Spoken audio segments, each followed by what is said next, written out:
Picture the greatest instrument your species has ever built, a ring of magnets buried beneath two countries, colder on the inside than the space between the stars, and imagine you have spent your entire life building it to ask the universe a single question. Now, imagine you finally ask, and the universe says nothing. Not a wrong answer, not a strange answer, nothing at all, year after year, a silence so complete that you do not know what to do with it. In a few days, the machine that received that silence is going to be switched off and torn apart, and the world has already decided it knows why.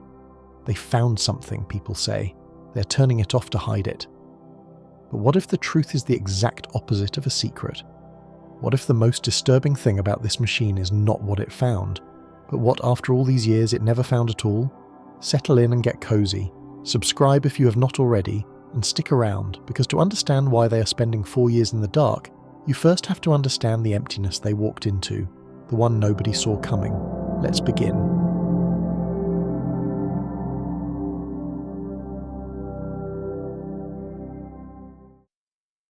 Part 1. The Countdown. In a few days, on the 29th of June, 2026, the most powerful machine human beings have ever built will be switched off. It will not happen with sirens or smoke. Somewhere beneath the quiet farmland on the border between France and Switzerland, in a control room lit by rows of screens, a handful of engineers will run through a checklist they have rehearsed for months, and then they will dump the last beam of the year into a block of graphite and steel, and the great ring will fall silent. The screens will settle. The protons that have been circling underground at more than 99.99% of the speed of light will be gone, and for the next 4 years the Large Hadron Collider will not collide anything at all. For a machine that cost billions to build, and that occupies the attention of thousands of the most capable scientists alive, 4 years of stillness is an extraordinary thing to choose. Nobody decides lightly to switch off an instrument like this. The pressure to keep it running, to keep producing data, to keep justifying its enormous expense is constant and real. So when the people who run it choose deliberately to stop it for 4 years, you can be certain there is a powerful reason behind the choice, a reason strong enough to outweigh all of that pressure.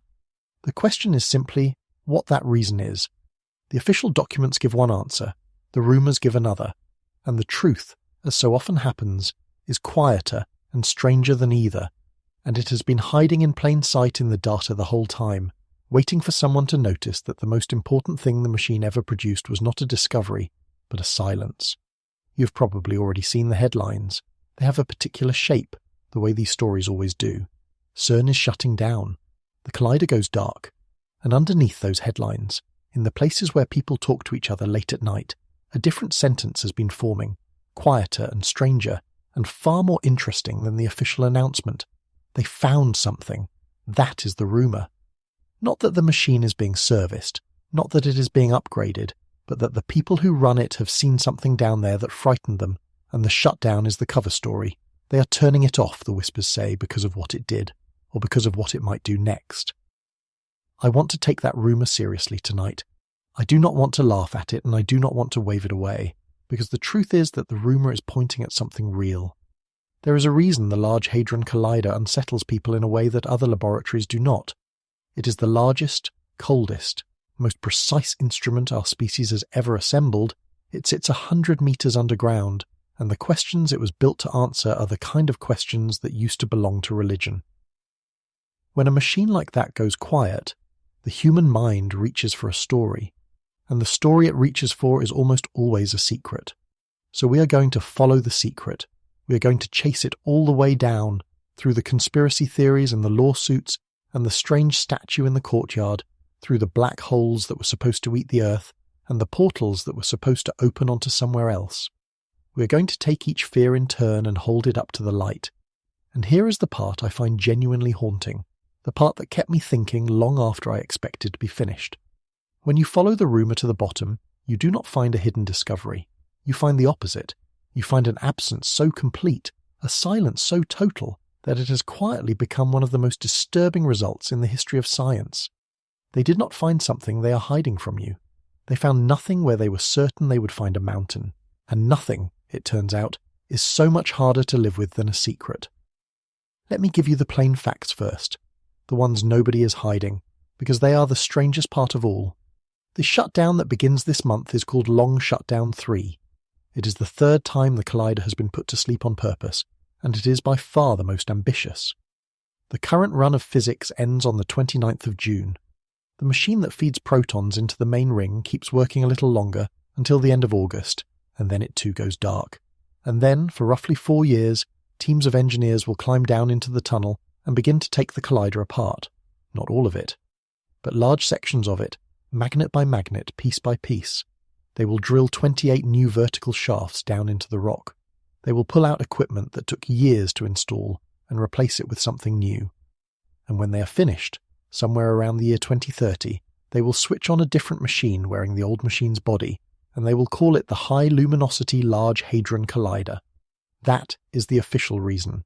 It is true, and it is documented in thousands of pages of engineering plans that anyone can read, and it explains every bolt that will be loosened over the next 4 years. And yet it does not quite answer the question that the rumour is really asking. Because the official reason tells you what they are doing. It does not tell you why they are doing it now, why they are willing to spend 4 years in darkness and billions of dollars and the best working years of a generation of physicists to rebuild a machine that, by every measure, is already working perfectly. Machines that are working perfectly do not usually get torn apart. So something must be driving this. Something must be worth the silence. It is worth pausing on why this particular machine, out of all the laboratories in the world, became the one that the human imagination decided to fear. There are particle accelerators in other countries. There are reactors and telescopes and observatories doing work just as strange and just as far beyond ordinary experience. None of them attracts the same gravity of dread. Part of it is simply size, the sheer fact that this is the largest machine ever built, a ring you could not walk around in a single day, buried under 2 nations.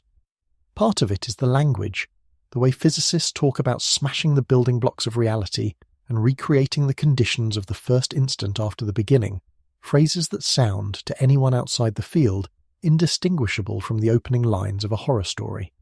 And part of it, I think, is that this machine asks questions that used to belong to priests and prophets. What is everything made of? Why does anything have substance? What happened at the very beginning? When a single building takes those questions away from the temple and answers them with magnets and mathematics, some part of the old fear comes along for the ride. This is also not the first time the machine has slept. It has been shut down twice before, in long-planned pauses the engineers call long shutdowns, each one followed by the machine returning more powerful than before. The first came a few years after it switched on, and the second a few years after that, and each time the same rhythm played out, the same headlines, the same quiet wave of rumour that something had gone wrong, that the pause was not a pause but a panic, and each time the machine came back, ran again, and found, in the place where the new world was supposed to be waiting, the same growing silence. So when I tell you that this third shutdown is the biggest yet, I want you to hear it against that history. This is not a machine that failed and is being abandoned. This is a machine that has succeeded at everything it was guaranteed to do and is now being rebuilt, for the third time, to chase the one thing it was never able to catch. There is, in fact, a reason. It is not the reason in the headlines, and it is not the reason in the whispers. It is stranger than both. To understand it, you have to understand what this machine actually is, what it was built to find, and what happened on the day it found it. You have to understand the single greatest triumph in modern physics, and then you have to understand the long, quiet disappointment that followed it. The disappointment that no press release ever quite announced, because there is no good way to announce that the universe has gone quiet on you. So get comfortable, and let me take you down into the tunnel first, before we talk about ghosts. Let me show you the machine the way the people who built it see it, because once you have stood inside it, even in your imagination, the rumours start to feel very small, and the real mystery starts to feel very large. The countdown has already started. In a few days the machine goes quiet. The only question worth asking is why. Part 2. The Cathedral Underground. Imagine you're standing in the tunnel before the beam comes back. The lights are on because the people are still here, but in a few weeks even the people will mostly be gone. You're 100 meters underground, deeper than most subway lines, beneath fields where cows graze and farmers drive tractors, and tourists take photographs of the mountains without ever knowing what is curving silently beneath their feet. The tunnel is just wide enough for a service vehicle. It is cool and dry, and it smells faintly of metal and machine oil, and it curves. That is the first thing that breaks your mind a little standing here. The tunnel is a perfect circle 27 kilometers around, but it is so enormous that the curve is gentler than your eye can detect. You look down the length of it, and it appears to run dead straight, vanishing into the distance, even though you know that if you walked it long enough you would arrive back exactly where you started, having travelled in a circle the size of a small city. Running down the centre of the tunnel, at about the height of your waist, is the machine itself. It does not look like what you expect. It is not a tangle of wires and sparks. It is a single continuous tube, painted blue, wrapped in silver, running off into the distance in both directions without an apparent beginning or end. Inside that tube, in two separate pipes finer than your wrist, the protons travel, and around those pipes, holding everything in place, are the magnets. There are 1,232 of them in the main bending section, each one 15 meters long, each one weighing as much as a small bus. They are the reason this whole thing works, and they are doing something almost impossible to picture. Inside each of those magnets, the temperature is about 271 degrees below zero on the Celsius scale. That is colder than the space between the stars, the background temperature of the universe, the faint warmth left over from the birth of everything, sits at about 270 degrees below zero, and these magnets are colder than that. You're standing inside a structure that contains, in its coils, the coldest large object for thousands of kilometers in any direction, colder than the dark between galaxies, and it is humming along beneath a French dairy farm. The cold is not a side effect. It is the entire point. At that temperature, the metal of the coils loses all resistance to electricity. The current flows through them forever without fading, and that perfect current makes a magnetic field strong enough to bend a beam of particles moving at very nearly the speed of light. And those particles are the second thing that breaks your mind. When the machine is running, the protons in those pipes are moving at more than 99.99% of the speed of light. To say that out loud is easy. To feel it is almost impossible. A proton in that beam travels around the entire 27-kilometer ring more than 11,000 times every single second. In the time it takes you to blink, it has lapped the city-sized circle hundreds of times. There are hundreds of trillions of them in each beam, packed into bunches, and the whole bright thread of them carries about as much energy as a high-speed train. All of that, focused down into a stream thinner than a human hair, steered by magnets colder than the space between the stars, in a circle you could not walk in an afternoon. And the energy stored in those circulating beams is not gentle. The full beam carries enough energy that, if it were ever lost in the wrong place, it could bore a hole straight through tons of solid copper. That is why one of the most important systems in the whole machine is the one designed to safely throw the beam away, to dump all that energy into a specially built absorber in a fraction of a second if anything goes even slightly wrong. The machine is, in a sense, always one breath away from harming itself, and it stays safe only because thousands of interlocks and sensors watch it constantly, ready to abort at the first sign of trouble. To stand in the tunnel is to stand inside a thing of enormous controlled violence, held in perfect check by an almost obsessive attention to safety, which is its own quiet answer to the people who imagine the machine being run carelessly, by people who do not understand its dangers. Consider what it takes just to keep this beam alive. The two pipes the protons travel through are emptier than the space between the planets, pumped down to a vacuum so complete that there are fewer stray molecules in there than in the room, around an astronaut on the surface of the moon. They have to be that empty, because a single stray air molecule in the path of the beam would scatter the protons and ruin the run. The magnets that bend the beam have to be aligned with a precision measured in fractions of a millimeter, over a ring 27 kilometers around, and they have to stay aligned even as the tides raise and lower the rock by a tiny amount twice a day, even as a passing train miles away flexes the ground, even as the seasons shift the water table. The engineers monitor all of it constantly because a circle this large is not a rigid thing. It breathes with the Earth, and the machine has to be smart enough to breathe with it. And then there is the data. When the beams cross and the protons collide, they do so not occasionally but hundreds of millions of times every second, far too fast for any computer to record. If the machine tried to save every collision, it would fill every hard drive on the planet in a matter of minutes. So the detectors are wired with a system that makes a decision, in less time than it takes light to cross the room, about whether each collision is interesting enough to keep, throwing away the overwhelming majority and saving only the rare ones that might contain something new. The collisions that survive that filter still amount to one of the largest streams of data humanity produces, distributed across a global network of computer centers for thousands of physicists to comb through. The machine is not just an accelerator. It is one of the most demanding information processing problems ever attempted, and it runs day and night beneath the cows. The protons do not travel forever. They are aimed. At 4 points around the ring, the two beams are tilted toward each other and made to cross, and where they cross, a few of those trillions of protons slam into each other head-on. And around each of those 4 crossing points, the engineers have built something that I can only describe as a cathedral. The detector called Atlas is 46 meters long and 25 meters tall, the size of a 7-story building, and it weighs 7,000 tons, about as much as the Eiffel Tower. The detector called CMS is smaller but denser, 14,000 tons of iron and silicon and superconducting coil, built around the beam pipe in layer after layer like the rings of a tree. These are not instruments you hold in your hand. These are instruments you walk into. They were lowered into their caverns in pieces over years, and they are designed to do one thing. When 2 protons collide at the center, the explosion of new particles that erupts outward lasts for a fraction of a second, and these cathedrals are built to catch it, to photograph it, to measure the path and energy of every fragment before it disappears. Stand here for a moment longer before we go back up. Feel the scale of it. This machine took decades to design and build. It involved thousands of physicists and engineers from dozens of countries, people who do not always agree on politics or language or much of anything, all cooperating to dig a circle under 2 nations and fill it with the coldest, fastest, most precise apparatus ever made. And they did all of it to answer a question, not to make a weapon, not to make money, to answer a question about what the world is made of at the smallest scale, a question human beings have been asking since the first person wondered what you would find if you cut a thing in half, and then cut the half in half, and kept going until you could cut no more.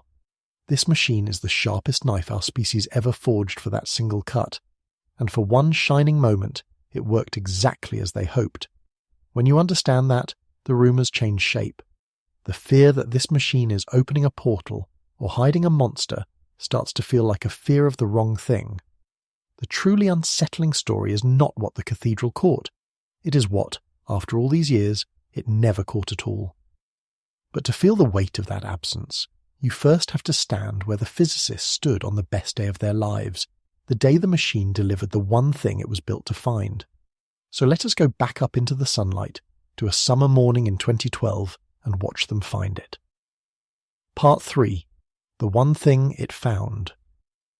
On the morning of the 4th of July 2012, people slept overnight in a line outside an auditorium in Geneva to get a seat. Think about that for a moment. These were not concert tickets. This was a physics seminar, a presentation of data, slides full of error bars and statistical thresholds, and people camped out overnight as if it were a film premiere. Among them, near the front, sat an old man named Peter Higgs, who had a handkerchief ready because he suspected he was about to cry. Nearly 50 years earlier, as a young theorist, he had written down an idea on paper, an idea about why anything in the universe has mass at all, and almost no one had paid much attention. Now thousands of people had built a machine the size of a city to find out whether the young man had been right. The hunt that ended in that auditorium had lasted almost half a century, and it had broken hearts before it found its prize. The Higgs had been chased by earlier machines, smaller rings in other countries, and each of them had narrowed the search without quite closing it. There was a great accelerator in the United States near Chicago that hunted the same particle for years and came agonizingly close before it ran out of energy and funding and was finally switched off, its physicists watching from across an ocean as the larger European machine completed the search they had given their careers to begin. There was an even more ambitious American collider planned in Texas, a ring that would have dwarfed even the one in Geneva, and it was cancelled by a vote of a legislature partway through construction, leaving a half-dug tunnel in the ground and a generation of careers stranded. The machine that finally found the Higgs was the survivor of a long and bruising history, the one project, out of several, that the world actually managed to finish. So when those people slept overnight in line, they were not only waiting for a result, they were waiting to see whether the entire enterprise, decades of it across continents, had been right. To understand why they cared so much, you have to understand the problem he had solved on paper. By the middle of the 20th century, physicists had assembled a kind of catalogue of the basic building blocks of reality, the particles that make up everything you have ever touched, and the forces that bind them together. It was a beautiful catalogue, and it worked with frightening precision, predicting the results of experiments to more decimal places than almost any theory in history. But it had a hole in it. The mathematics, in its purest form, insisted that all of these particles should have no mass. They should all fly around at the speed of light, weightless, unable to slow down, unable to clump together, unable to form atoms or molecules or planets or people. The equations were elegant and the equations were wrong, because you and I are made of mass and we are not flying around at the speed of light. The idea that Peter Higgs and a few others had written down in the 1960s was a way to patch the hole.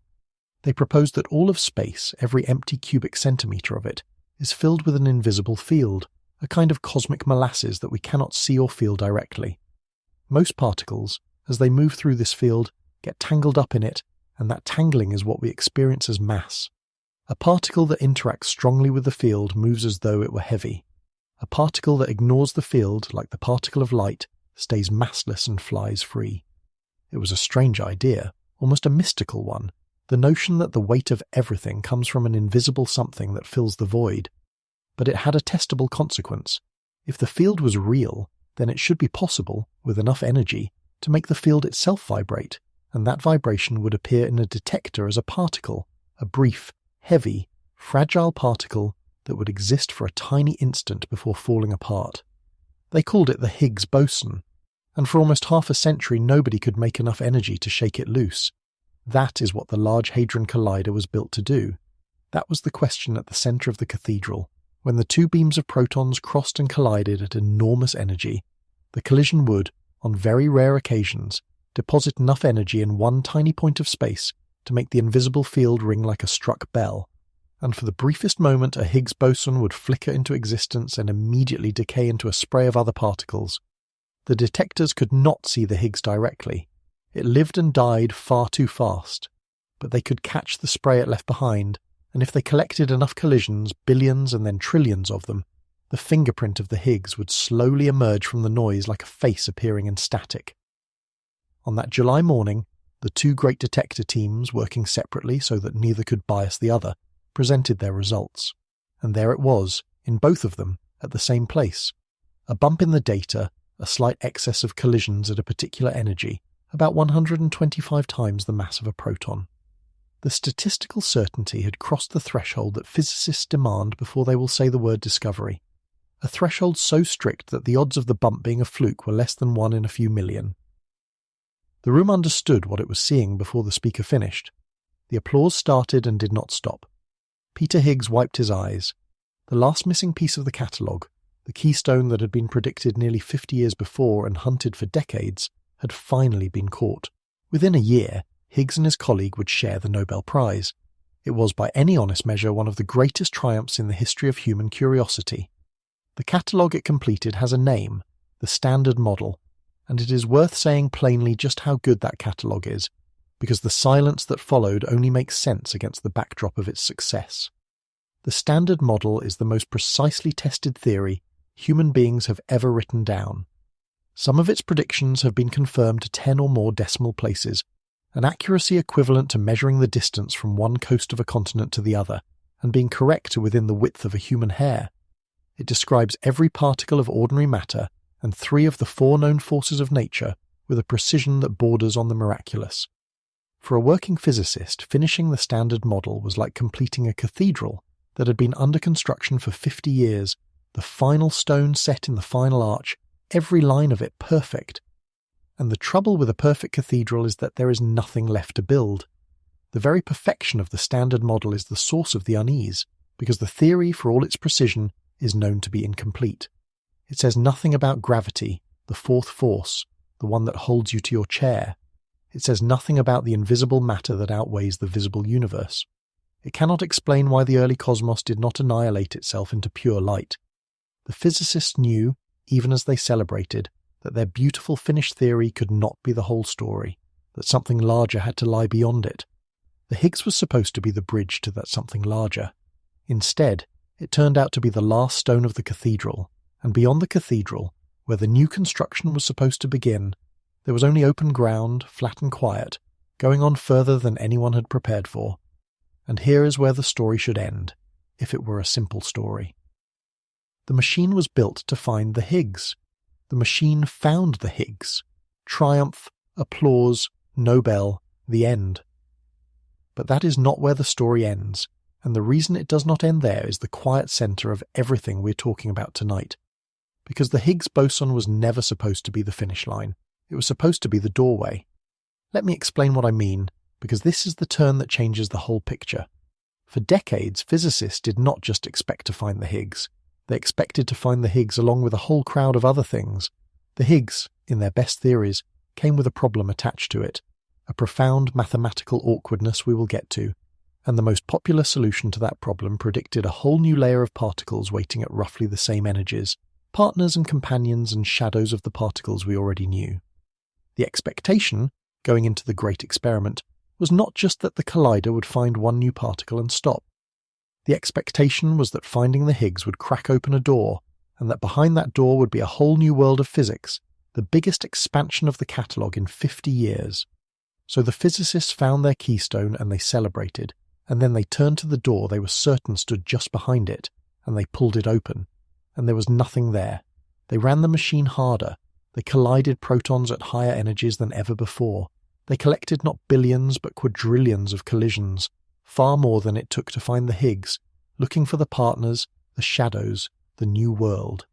Year after year the data poured in, and year after year the answer that came back was the same. Nothing. Nothing new. The catalogue they had finished in 2012 stayed finished. The door they had pried open led into an empty room, and beyond that empty room, as far as the machine could see, was a flat and featureless silence that no one had predicted, and no one knew how to explain. That silence is the real reason the machine is being torn apart. But before we can sit with the silence, we have to deal with the noise, because while the physicists were quietly confronting the emptiest result of their careers, the rest of the world was filling that same emptiness with monsters. So let us turn to the announcement that the machine was shutting down, and the storm of theories that rushed in to explain it. Part 4. The announcement. When CERN announces a shutdown, it does so the way it does everything, with paperwork. There is no dramatic statement. There is a revised schedule, posted to a website, listing dates and phases, and the names of subsystems most people have never heard of. The 2026 run, the schedule says, will be short and intense. Stable beams for physics were declared in early March of this year. There would be about 9 weeks of the usual proton collisions, then about 3 weeks of a different mode in which the machine collides the nuclei of lead atoms instead of single protons, and finally about 2 weeks of special high-intensity tests, beams crammed with about 40% more protons than normal, a kind of dress rehearsal for the harder-working machine to come. And then, at the end of June, the physics stops. The shutdown begins. It is worth pausing on how undramatic the real announcement is, because the gap between the announcement and the rumour is where all the fear grows. The official documents do not say the machine has gone too far. They say the focusing magnets near the collision points will be replaced with more powerful ones. They say new devices called crab cavities will be installed. Strange instruments that give each passing bunch of protons a slight sideways tilt so that the two beams overlap more completely when they cross, like two crowds turning to face each other squarely instead of brushing past at an angle. They say new superconducting power lines will be laid in specially dug galleries. They say 28 vertical cores will be drilled through 100 meters of rock to connect those galleries to the tunnel. They say the two great detectors will have much of their inner electronics and their tracking layers pulled out and rebuilt. It is, in other words, a renovation. An enormous, 4-year, painstaking renovation of the largest machine on Earth. The schedule for that renovation tells its own quiet story, if you know how to read it. The shutdown that begins this month was not always meant to begin this month. It was originally planned to start earlier, and then it slipped, pushed back by something like 7.5 months, and the whole shutdown was lengthened by several more, so that the moment the upgraded machine finally switches on has drifted later by about a year, to somewhere around 2030. These delays are not signs of catastrophe. They are the ordinary friction of a project at the absolute edge of engineering, where the new magnets are harder to build than anyone expected, where drilling 28 holes through 100 meters of rock turns out to involve negotiations and surveys and careful consultation, where the detector teams ask for more time to finish instruments that have never been built before. But the slips are a reminder of the scale of what is being attempted. This is not a quick tune-up. It is one of the most complex civil and scientific engineering projects on the planet, and even the people who plan it for a living cannot fully predict how long it will take. And it is worth knowing that even this enormous rebuild may not be the end of the road. In the background, in conference rooms and planning documents, physicists are already debating whether to build something far larger still, a successor ring several times the circumference of the current one, designed to reach energies the present machine cannot touch. It does not exist yet. It may never be funded. But its mere existence as a serious proposal tells you how seriously the field takes the silence. If the upgraded machine walks back out into the desert and again finds nothing, the question will become whether to dig an even bigger circle, at even greater cost, to push the search a little further. The shutdown that begins this month is one move in a much longer game, a game whose stakes are nothing less than whether there is anything left for us to find at all. And the goal of the renovation has a name that sounds almost boring until you understand it. The goal is luminosity. In the language of particle physics, luminosity is a measure of how many collisions you can pack into a given moment. The current machine produces a certain rate of collisions. The upgraded machine, the High Luminosity Large Hadron Collider, is designed to produce collisions far more densely, so that over its lifetime it will gather something like 10 times more data than the original was ever designed to collect, more in its coming years than in all the years that came before combined. The whole point of the rebuild is to take a machine that already collides protons more often than any device in history, and make it collide them many times more often still. Now, if you have been following closely, you should feel a question forming. The same question I felt the first time I understood this. Why? Why would you take a machine that found the most sought-after particle of the century, a machine that is working flawlessly, and spend 4 years and a fortune tearing it open to make it collide protons even more furiously than before? You do not rebuild a tool that is succeeding. You rebuild a tool that has failed to do something you desperately need it to do. The renovation itself is a confession. Every new magnet, every crab cavity, every one of those 28 holes drilled through solid rock is an admission that the machine, as it stands, has not given them the thing they were truly after. And the thing they were truly after was never the Higgs. The Higgs was the keystone. The thing they were after was the new world behind the door. This is the part that the rumours get half right. The people who whisper that the shutdown is about something the machine failed to do are closer to the truth than the official press release, which prefers to speak of upgrades and opportunities. The machine has failed at something. But it has not failed in the way the rumours imagine. It has not failed by finding a monster and panicking. It has failed by finding nothing, again and again, in exactly the place where every theory promised there would be something. And the renovation is a desperate, magnificent, very expensive bet that the something is still there, just a little fainter, just a little rarer than expected, hiding in collisions so unlikely that you would need 10 times more of them before one finally appeared. But that is the physicist's answer, the sober answer, and human beings are not always in the mood for sober answers. When a machine this strange goes dark, the sober answer competes with a much older instinct, the instinct that says a powerful thing does not simply pause. A powerful thing is silenced, and so, around every CERN shutdown, a different explanation blooms, detailed and frightening and very hard to shake, and it deserves to be taken seriously and examined honestly before we can understand why the truth is stranger than all of it. The rumour says they found something. So let us finally ask, out loud and without flinching, what exactly they are supposed to have found. Part 5. The rumour stated fairly. I want to do something here that I think the believers rarely get from people like me. I want to state their case as well as I can, without sneering, because the fears that gather around this machine are not stupid. They are the natural response of a pattern-finding animal to a thing it does not understand, and most of them contain a grain of something real.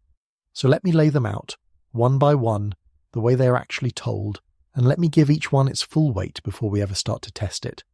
The first and oldest fear is the black hole. The story goes like this. When you smash particles together at energies never before reached on Earth, you concentrate so much energy into so small a space that you might, for an instant, create a tiny black hole, a pinprick of collapsed reality. And a black hole, everyone knows, is a thing that eats. The fear is that one of these tiny black holes, born in the core of a detector, might not evaporate. It might sink toward the center of the Earth and begin, slowly at first and then faster, to swallow the planet from the inside out, until there is nothing left but a marble-sized point where the world used to be. This was not a fringe worry whispered only in dark corners. In the year 2008, just before the machine first switched on, people filed an actual lawsuit in a court in Hawaii trying to stop it, arguing that the collider posed a real risk of destroying the Earth. Courts heard it. Scientists were called to respond. The fear was loud enough and serious enough that the laboratory had to assemble a formal safety report to address it. The second fear is subtler, and, to my mind, more haunting. It is the fear of a tear, not a black hole that eats matter, but a rip in the fabric of reality itself, a place where the rules that hold our world together come loose.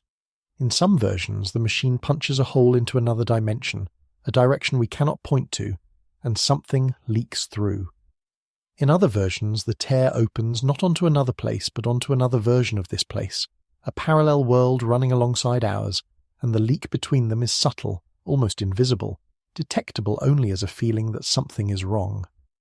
This is where the machine gets tangled up with one of the strangest cultural phenomena of recent years, the widespread sincere conviction shared by many people that their memories of the past do not match the recorded facts, that a name is spelled differently than they swear it was, that a line from a famous film is not the line they remember. The theory holds that the collider, by stressing the fabric of reality, has shuffled us sideways into a slightly different timeline, and that these mismatched memories are the seams showing, the places where the splice between the old world and the new one did not quite line up. And the third fear is the one that wears robes. It is the suspicion that the people who run this machine are not merely scientists, that the laboratory is the site of something ritual, something occult.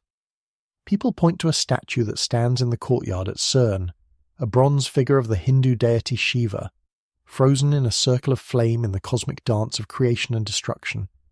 They point to the laboratory's logo and see, in the loops of its overlapping circles, the number of the beast hidden in plain sight. They point to a video that surfaced some years ago, filmed at night on the campus, appearing to show robed figures performing a mock human sacrifice beneath the statue. To someone already inclined to believe that something dark is happening underground, these are not coincidences. They are confessions. The machine that opens portals stands guarded by the god of destruction, branded with the mark of the beast, and its priests perform their rites in the dark. There is a fourth strand, woven through all the others, and it is the one that gives the whole tapestry its emotional pull. It is the suspicion of the priesthood itself, the sense that the people who run this machine are not like us, that they speak a language we were never taught, that they make decisions affecting the whole world behind doors we cannot open. This is not, in its bare form, an unreasonable feeling. The physics is genuinely difficult. You cannot follow the actual argument without years of training, and that means that for almost everyone on Earth, trusting what the laboratory says requires trusting the laboratory, taking on faith that the thousands of strangers in white coats know what they are doing and are telling the truth, and human beings have learned, through hard experience, to be wary of institutions that ask for trust, while keeping their reasoning behind a wall of expertise. So when the machine does something strange and the experts say do not worry, a part of the mind quite naturally asks why it should believe them. That suspicion is the soil in which all the other fears grow, and it is worth honouring rather than dismissing, because the answer to it is not trust me. The answer is let me show you, which is exactly what we are trying to do tonight. Notice too how each of these fears borrows its power from something genuinely true. The black hole fear borrows from the real fact that black holes exist and really do devour. The tear fear borrows from the real fact that physics does describe other dimensions and parallel possibilities in its mathematics. The memory fear borrows from the real and unsettling discovery, made by psychologists, that human memory is far less reliable than any of us would like to believe, that we routinely and confidently remember things that never happened. Even the occult fear borrows from real objects, a real statue, a real logo, a real video. None of these fears is built from pure fantasy. Each one takes a true thing and bends it, just slightly, into a shape that frightens. And that is precisely what makes them so durable, and so worth taking apart with care rather than contempt. Now, I have laid these out plainly, and I want you to notice something about how they feel. They feel coherent. They fit together. The powerful machine, the lawsuit that proves even insiders were afraid, the tear in reality that explains your own slippery memories, the statue and the symbol and the secret rite.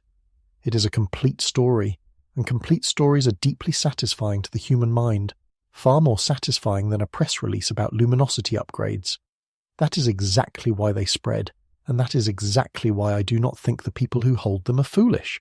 They have been handed a machine that does genuinely strange things, wrapped in genuinely strange imagery, run by people who speak a language they were never taught, and they have done what humans always do with a mystery. They have told a story that makes the fear make sense, but a story making sense is not the same as a story being true, and the wonderful, slightly humbling thing about this particular machine is that we do not have to argue about these fears in the abstract. We can test them. Every single one of them makes a claim about the physical world, and the physical world has already, quietly, answered. The most important answer of all has been falling out of the sky over your head every second of every day for as long as there has been a sky. So before we get to the real reason the machine is shutting down, we have to deal with the monsters, and we have to deal with them honestly. And the first thing to understand, the thing that dissolves the loudest fear almost completely, is that the most violent collisions in this story were never the ones happening underground in Geneva. They were the ones happening above you, in the open air, in numbers and energies that make the great machine look almost gentle. Part 6. The sky already did it. Let me take you somewhere right now while you're lying there. Look up past the ceiling, past the roof, past the clouds if there are any tonight. Somewhere high above you, 60 or 70 kilometers up, where the air thins toward nothing, a single particle is about to arrive. It has been travelling for a very long time. It was flung outward, perhaps, by the shockwave of a star that exploded on the far side of the galaxy, or accelerated by forces around some monster we do not fully understand, and it has crossed an unimaginable distance to reach the thin upper edge of your sky on this particular night. It is a single proton, the same humble particle that the great machine accelerates underground. But this one was not accelerated by human magnets. It carries an energy tens of millions of times greater than anything the Large Hadron Collider can produce. Watch what happens when it arrives. It strikes the nucleus of an atom of air, high in the atmosphere, in a collision far more violent than anything inside the cathedrals of Geneva. And the collision does exactly what the machine's collisions do. It erupts into a shower of new particles, which strike more atoms, which erupt into more particles, a cascade spreading downward through the sky, a soft, invisible rain of fragments that sleets harmlessly through the roof, above you, through the room, through your body, through the floor and into the ground, dozens of them passing through you in the time it has taken me to describe it. You feel nothing. You have never felt anything. This has been happening to every living thing on this planet, without pause, for billions of years. This is the fact that quietly ends the fear of the world-eating black hole, and I want to walk through exactly why, because it is one of the most elegant arguments in all of science. The highest energy cosmic ray ever recorded struck a detector in the Utah desert in the year 1991.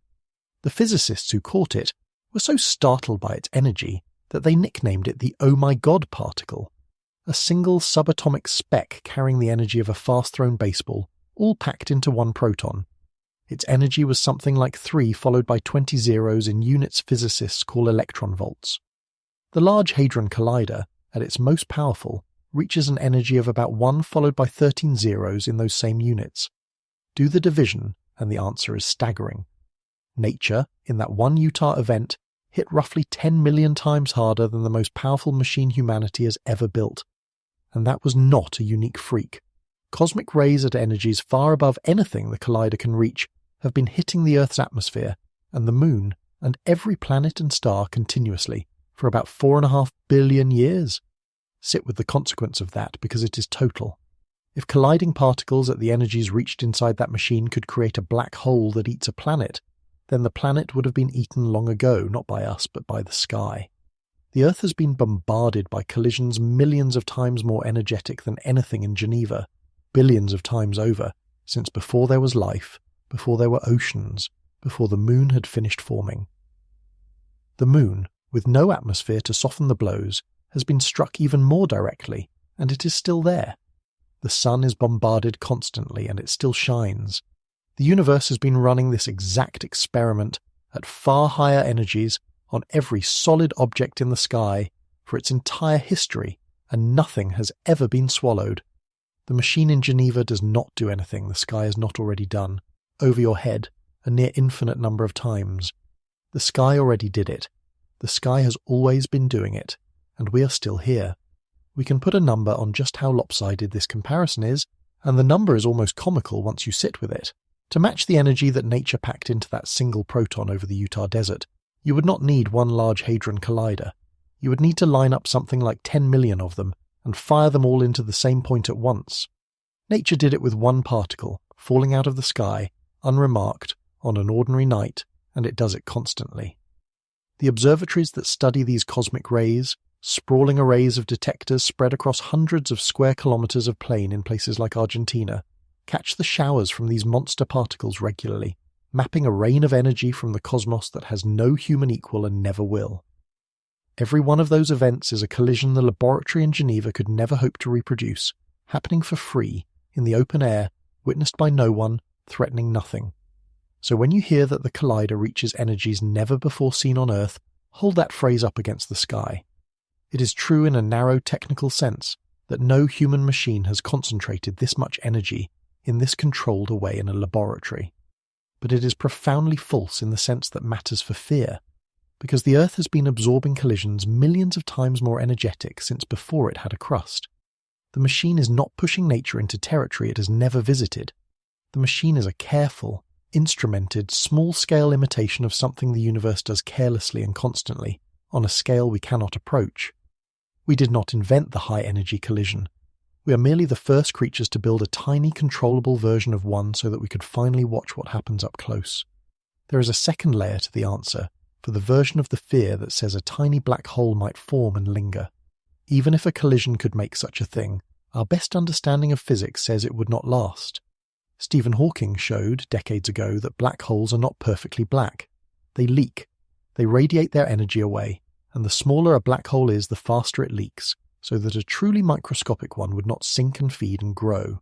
It would flash out of existence almost the instant it was born, evaporating in a puff far too quickly to swallow anything at all. And there is a further point that quietly undermines the whole scenario.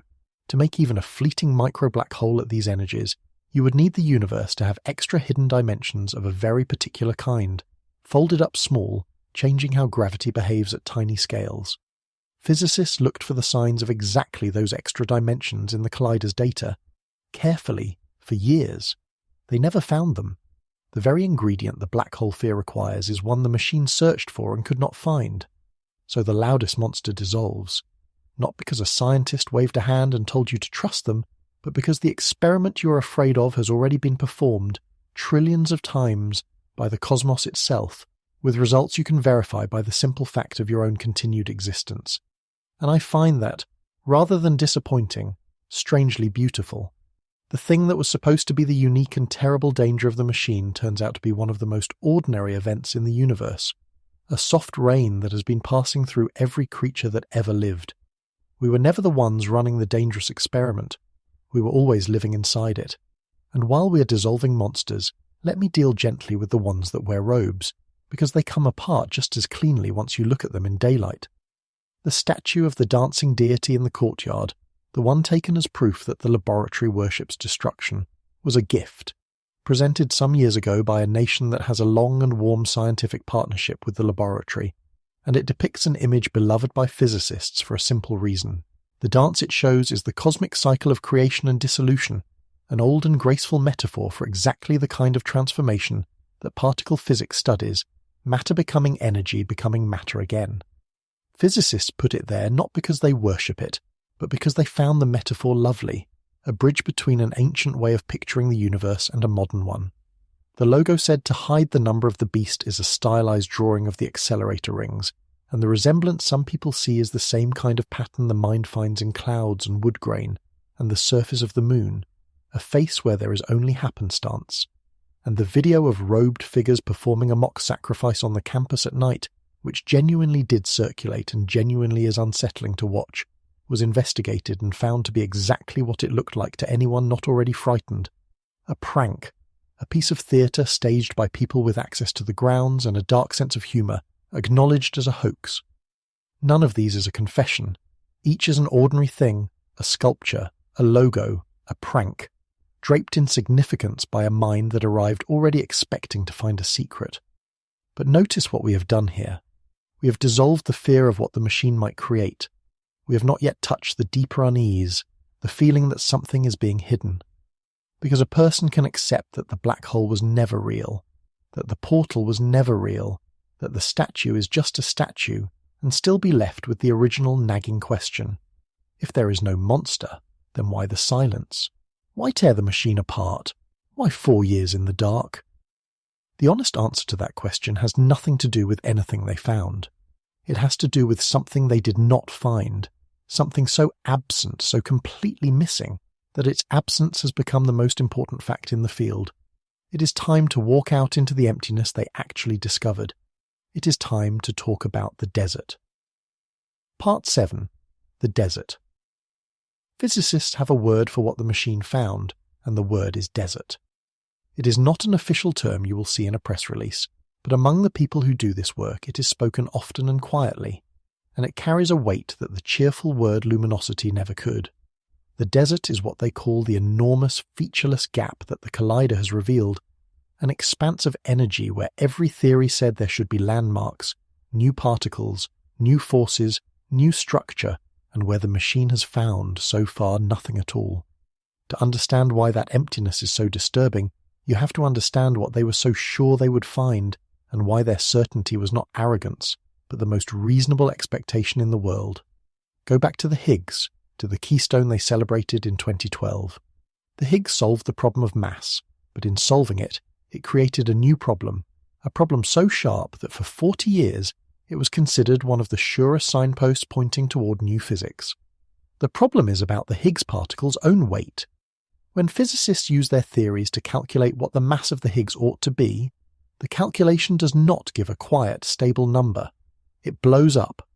The quantum world is restless, full of particles flickering in and out of existence even in empty space, and every one of those flickers tugs on the Higgs and tries to drag its mass upward, toward the highest energies in nature, toward a scale called the Planck scale where gravity itself becomes strong.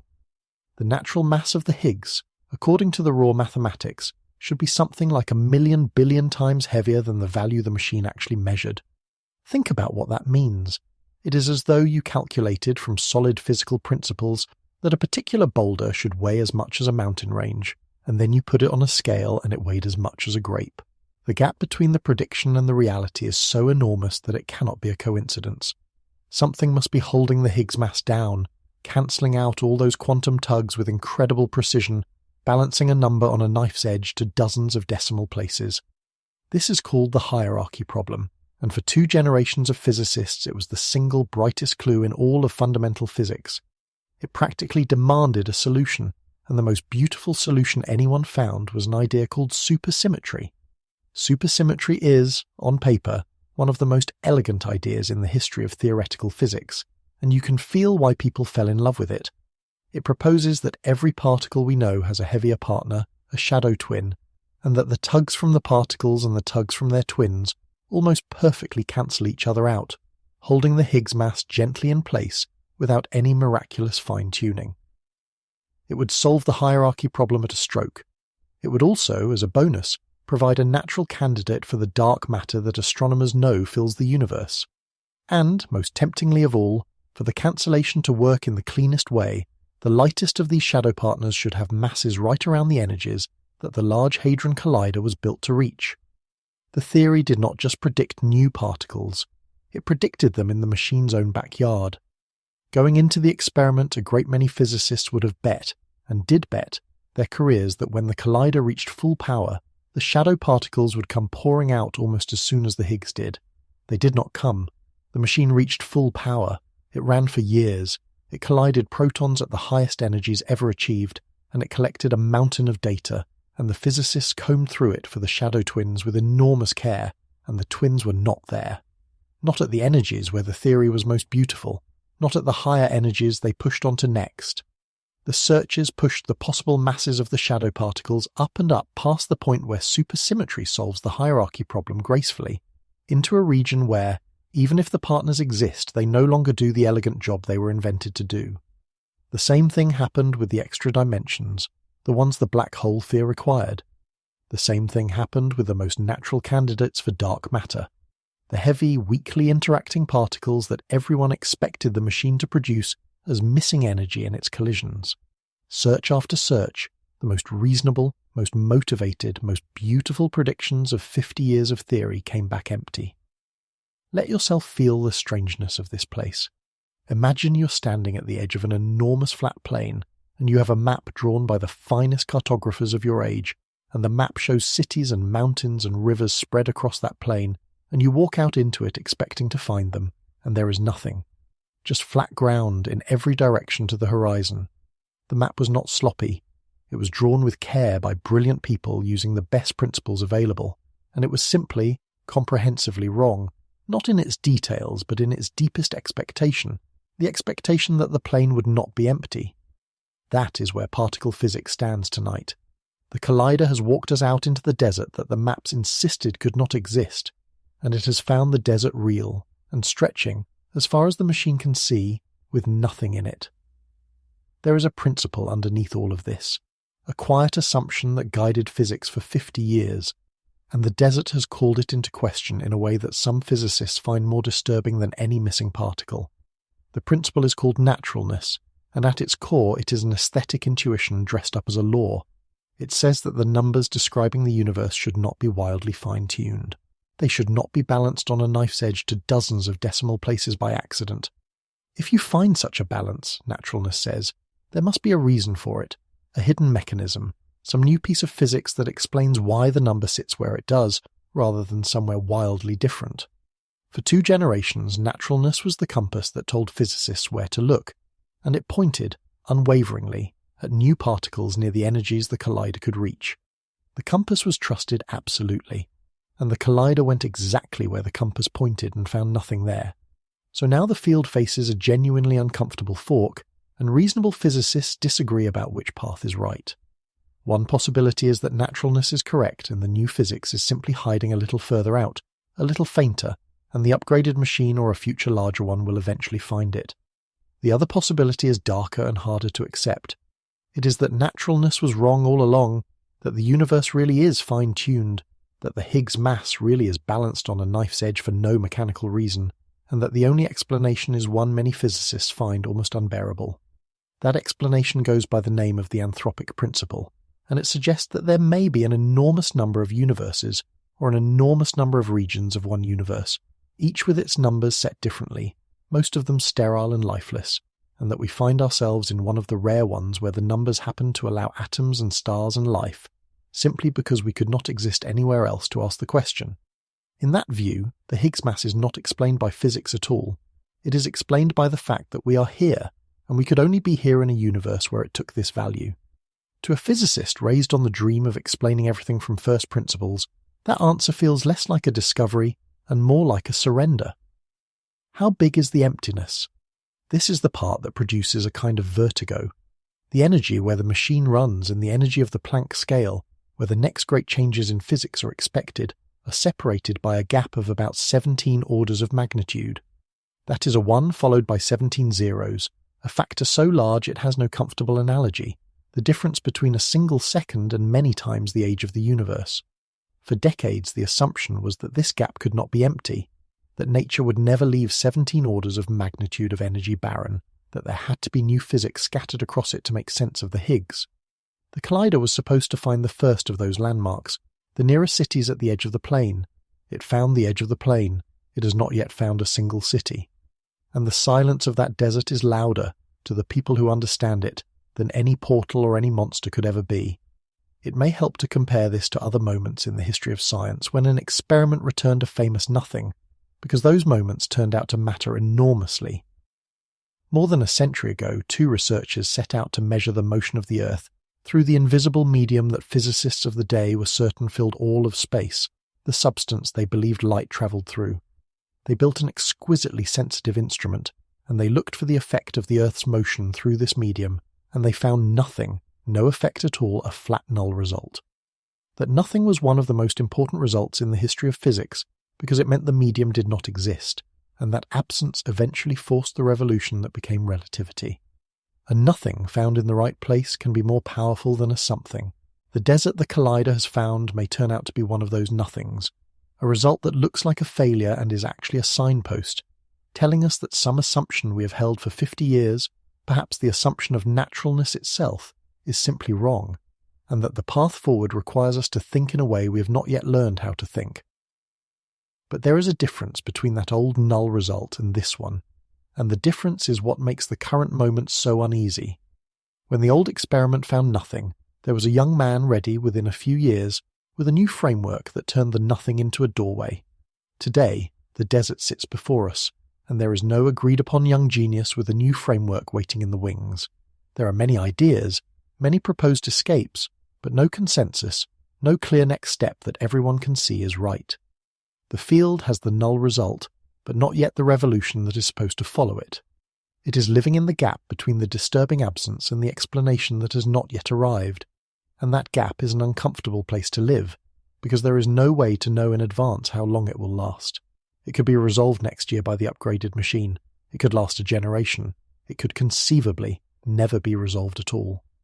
This is the thing the rumours could never have guessed, because it is so much less cinematic than a black hole and so much harder to bear. They did not turn off the machine because of what they found in the dark. They turned it off because of how dark the dark turned out to be. They found something, the whisper says. And the honest answer, the one that took me a long time to really absorb, is yes. They found something. They found nothing. They found that the most powerful instrument ever built can stare into the place where the next layer of reality was supposed to live and come back with empty hands. And nothing, it turns out, is so much harder to live with than a secret, because a secret can be uncovered, but an absence just sits there, refusing to explain itself, asking you a question you cannot answer, and the only response the physicists have to that question, the only thing they know how to do when the universe goes silent, is to build a better ear and listen harder, which is exactly, precisely, what the 4 years of darkness are for. Part 8. Why you take apart a machine that works. Here is the decision that the people running this laboratory actually faced, stripped of all the romance and all the conspiracy. They had built the greatest scientific instrument in human history. It had done the one thing it was guaranteed to do, finding the Higgs, and it had then failed to do the thing everyone hoped, finding the new world beyond it. They were standing at the edge of the desert with the most expensive map-making tool ever constructed, and the tool was telling them the cities were not where the map said. They had a choice. They could conclude that there was nothing more to find, pack up and go home, or they could ask whether the cities might still be out there, only smaller, only fainter, only rarer than anyone had guessed, hiding in collisions so unlikely that the machine, in all its years of running, had simply never produced enough of them to catch one. It helps to understand that a null result, in science, is not the same as a wasted result, even though it feels like one. When the collider searches for a particle and does not find it, the physicists do not come away empty-handed. They come away with a boundary, a line drawn across the map that says, whatever is out there, it is not here, not at this mass, not with this strength. Each failed search narrows the territory where the answer could possibly be hiding. Over the years, those boundaries have pushed the possible homes of supersymmetry, of extra dimensions, of the favoured dark matter particles further and further out, ruling out enormous stretches of the territory the theories once claimed. This is real knowledge. It is the knowledge of where the answer is not. But it is a cold and thankless kind of knowledge, the kind that does not make headlines or win prizes, the kind that slowly, quietly closes doors rather than opening them. And after enough years of closing doors and opening none, a discipline begins to feel the chill of a possibility it never seriously planned for, which is that it has been searching a house that has no more rooms. That second possibility is the entire reason for the rebuild, and it rests on a subtle and very human point about how discovery works. When you are looking for something extremely rare, the thing that limits you is not how hard you can hit, but how many times you can hit. The collider already reaches enormous energy. Raising that energy much further would require a machine many times larger, a project of a different scale entirely. But there is another lever to pull. Instead of hitting harder, you can hit more often. If the new particles are real but produced only once in a trillion collisions instead of once in a billion, then the way to find them is not a bigger machine but a busier one, a machine that produces so many collisions that even a 1 in a trillion event happens often enough to see. That is what luminosity means, and that is why the upgrade is built entirely around it. The crab cavities that tilt the bunches, the stronger focusing magnets that squeeze the beams tighter at the crossing points, all of it serves a single purpose: to cram more collisions into every passing second, to gather in the coming years more data than in all the years before combined, and to give the faint, rare, hiding signal one more chance to appear. So you take the machine apart not because it failed, but because its success has been exhausted, and the only way forward is to make it work many times harder. You spend 4 years in darkness because the alternative is to give up on the question, and these are not people who give up on the question. I find something almost moving in that when I sit with it. There is no guarantee at the end of this. Nobody can promise that the high luminosity machine will find the shadow particles, or the dark matter, or any crack in the silence at all. It is entirely possible, even likely in the view of some, that 10 times more data will simply confirm the desert in greater detail, that the upgraded machine will measure the Higgs more precisely, and find, still, nothing else. The rebuild is not a sure thing, it is a bet. It is a civilization looking into an emptiness it does not understand and deciding, against uncertain odds, to keep looking rather than to look away. And this is the place where I have to say the hardest and truest thing in this whole story, the thing that I think the conspiracy theories exist precisely to avoid. The most frightening possibility at CERN is not that they found a monster. A monster would be exciting. A monster would mean the universe is full of secrets waiting to be pried loose. The most frightening possibility is the quiet one, the one written into every null result and every empty search, and every magnet being pulled from the tunnel this month. It is the possibility that we have built the single greatest instrument in the history of our species, asked the universe the oldest question we know how to ask, the question of what lies beneath, and received, in return, silence. Not a no, not a yes. Silence. An absence where we were certain there would be an answer. Think about what it takes to keep working in the face of that. Most of us, when we ask a question and get no reply, eventually stop asking. We decide there is no one there, or that the answer is unknowable, and we turn to easier questions. The people who run this machine have received the most discouraging non-answer imaginable, year after year, and their response is to spend 4 years and a fortune rebuilding the instrument so they can ask the same question again, louder. That is either stubbornness or faith, and I am no longer sure there is a difference between the two when you stand at the edge of the desert. They are betting that the silence is not empty but merely faint, that the universe is whispering rather than refusing to speak, and that with a better ear they will finally make out the words. They might be right, they might be wrong. But they have decided that the worst thing you can do when the universe goes quiet is to assume there was never anything to hear. I think it is worth being honest too about the doubt that shadows this whole effort, because the physicists feel it themselves. There are serious, thoughtful people in the field who quietly wonder whether the upgraded machine will change anything at all, whether 10 times more collisions will do anything but measure the Higgs to a few more decimal places and confirm the desert in finer detail.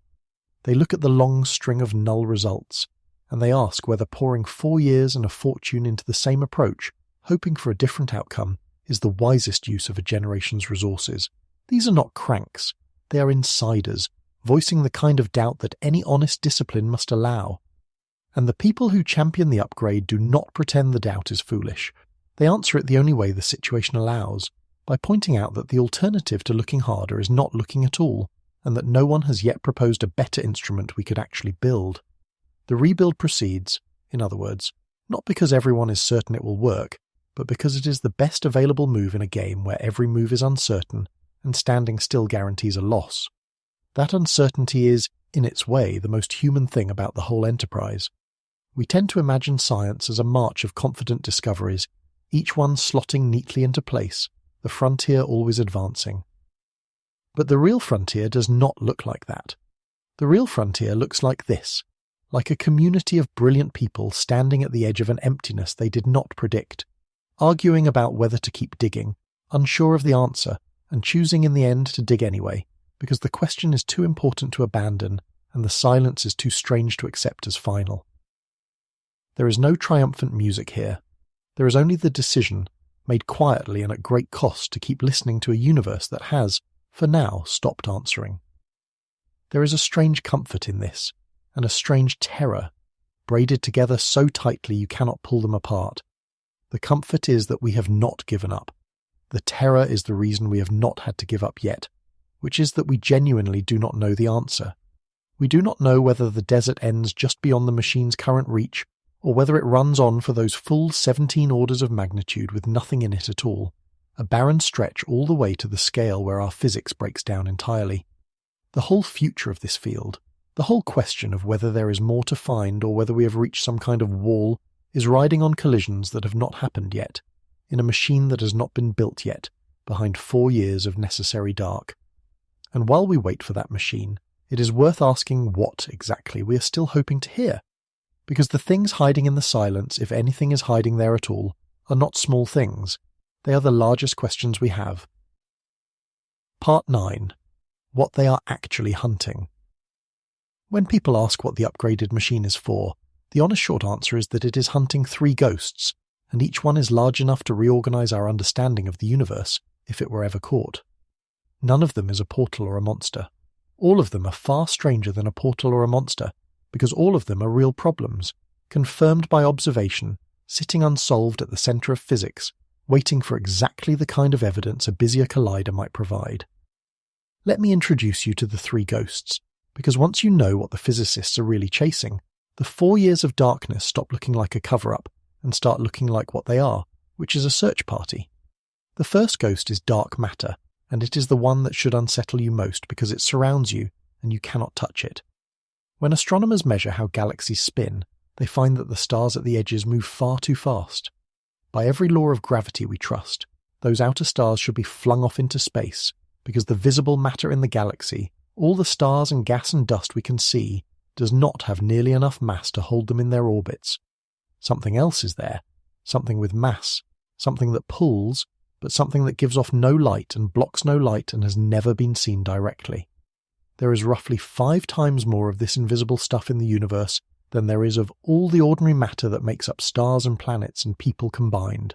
5 times. The matter you're made of, the matter that makes up everything you have ever seen or touched in your entire life, is a minority ingredient in the cosmos, outweighed 5 to 1 by something we cannot identify. We have mapped its presence, we have weighed it by its gravity, and we have absolutely no idea what it is. The collider is one of the few places we might make some.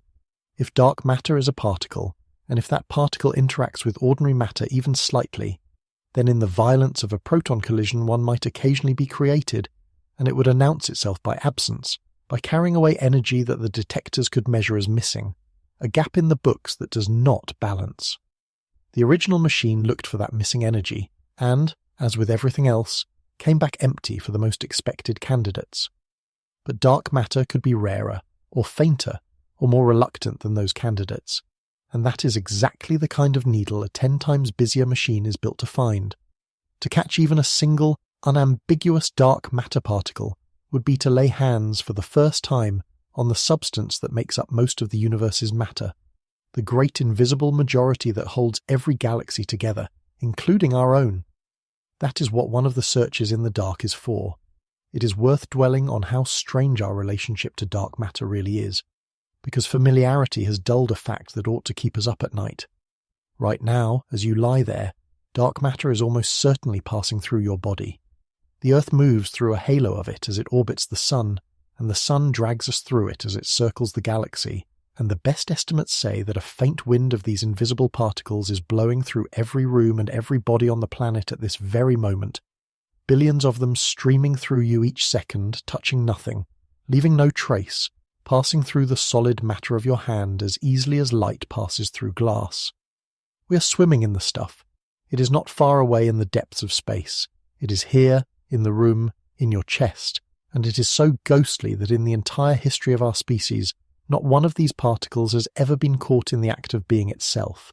The collider's hunt for dark matter is, in a sense, an attempt to manufacture, for 1/1000th of a second inside a detector, a single particle of the substance that is flowing through all of us all the time, and that we have never once managed to hold.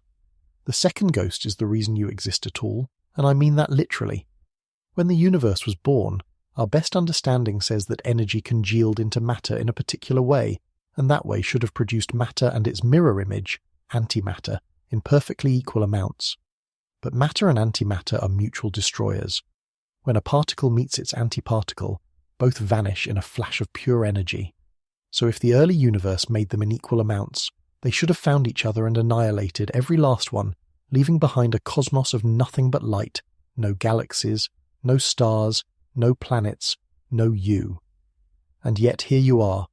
Somehow, in the first instance, matter beat antimatter by the slimmest of margins, something like one extra particle of matter for every billion matched pairs, and everything that exists is built from that tiny surplus, the handful of survivors left standing after the Great Annihilation.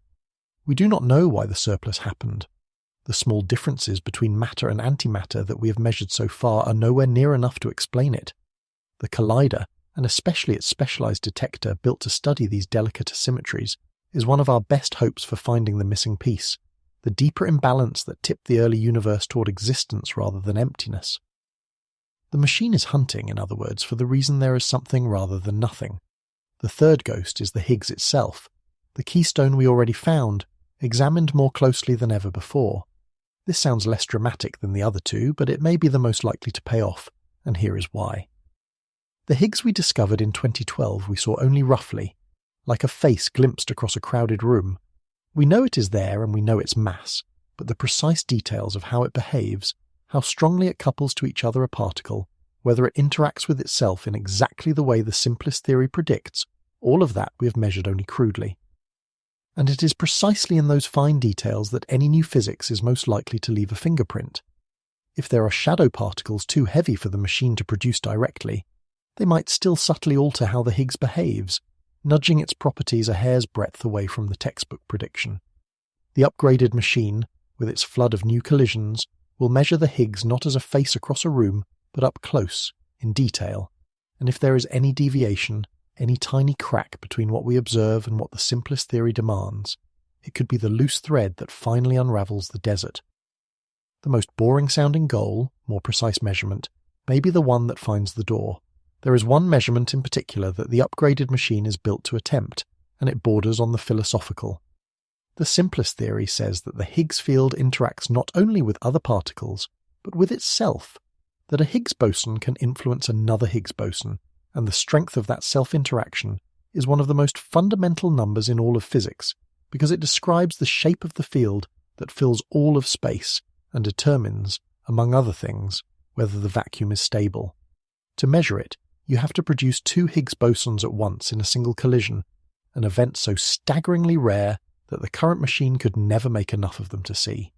The upgraded machine with its flood of collisions might finally produce enough pairs to begin measuring that self-interaction directly. If it does, we will be reading, for the first time, the actual shape of the field that gives the universe its substance, the contour of the molasses we all move through. It is hard to think of a more fundamental thing to want to know, and it is the kind of measurement that does not make for frightening headlines, which is perhaps why the people who fear the machine never mention that this, quiet and patient and profound, is a large part of what the 4 years of darkness are actually for. It is also worth saying plainly that none of these three hunts is guaranteed to succeed. The dark matter particle may not be the kind the machine can make. The source of the matter surplus may lie at energies forever beyond reach. The Higgs may turn out to behave exactly as the simplest theory predicts, with no deviation, no crack, no loose thread. The upgrade is not a promise of discovery. It is a widening of the net, an improvement of the odds, a decision to give three of the largest questions in science the best chance we currently know how to give them. And if the net comes up empty even then, the questions will not go away. They will still be there. Dark matter still flowing invisibly through every room, the surplus of matter still unexplained, the field still holding its secrets, waiting for whatever instrument, in whatever century, finally learns how to ask in a way the universe will answer. I called the matter-antimatter problem the reason you exist, and I want to make sure that lands, because it is easy to let a sentence like that slide past. Every atom in your body, every atom in the chair beneath you and the planet beneath the chair is made of matter that should not be here. In the standard account of the first moments, the universe should have produced matter and antimatter in such perfect balance that they would have hunted each other down and annihilated completely, leaving a cosmos of light and nothing else. No place for galaxies to form, no place for a sun to ignite, no place for a single living cell to assemble itself, let alone a creature capable of wondering why. The fact that there is something rather than nothing, that the great annihilation left a residue instead of a void, depends on an imbalance so slight that for every billion particles of antimatter, there were 1,000,000,001 particles of matter, and everything that has ever existed is built from that one survivor in 1,000,000,000. We do not know what tipped the scale, and the collider, in its quiet way, is one of the few instruments in the world capable of measuring the tiny differences between matter and antimatter, precisely enough to maybe, someday, find the reason the scale tipped toward existence. It is hunting for the source of the surplus that is the reason there is a universe to hunt in. These are the three ghosts: dark matter, the invisible majority of the universe is matter, the matter-antimatter asymmetry, the reason anything survived the beginning, and the Higgs, examined for the faint fingerprints of a hidden world. None of them is a fantasy. Everyone is a genuine, confirmed, unsolved problem, and everyone is the kind of thing a busier collider might illuminate. When you understand that this is the actual quarry, the 4 years of darkness change character completely. The lights are going out not to hide something, but so that a search party can be re-equipped for a hunt after the 3 largest missing pieces in our picture of reality. But there is a fourth thing the machine touches on, rarely spoken of, and it is the one place where the science fiction fears come closest to brushing against something real. It concerns not what is in the universe, but whether the emptiness of space itself is as stable and final as it looks. It concerns the possibility that the vacuum, the nothing that everything sits in, might not be the end of the story. Part 10. The stability of empty space. There is a number that quietly worries some physicists, and it emerges from putting together 2 of the things the collider has measured. The first is the mass of the Higgs boson. The second is the mass of the heaviest known particle, the top quark. When you take those 2 numbers and feed them into the equations that describe the Higgs field, the invisible ocean that fills all of space and gives particles their mass, the equations tell you something unsettling about that ocean. They tell you that the particular level the Higgs field has settled into, the value it holds throughout the universe, may not be the lowest possible level. It may be a ledge, not the valley floor.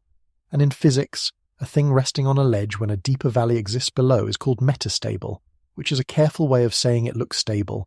It has been stable for a very long time, but in principle it could, someday, fall.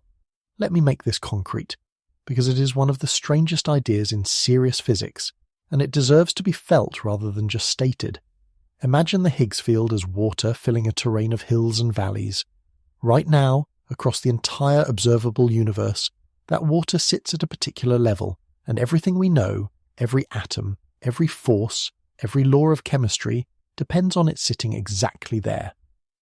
But if there is a lower valley somewhere in the shape of the field, a place where the water would rather be, then our entire universe is like a lake perched in a high basin that has simply never found the crack that would let it drain.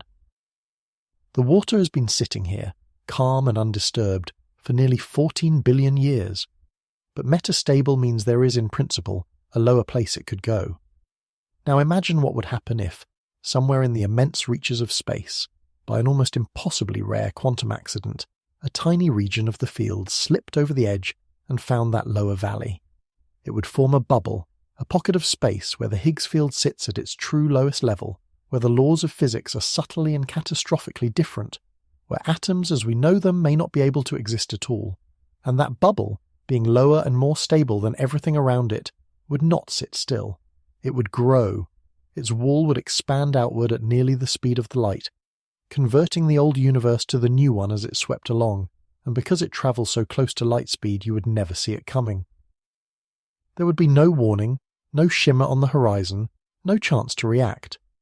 One instant the world is as it has always been, and the next instant the wall arrives, and the physics that holds you together simply ceases to apply. This is the scenario physicists call vacuum decay, and it is, on paper, the most complete catastrophe the universe is capable of.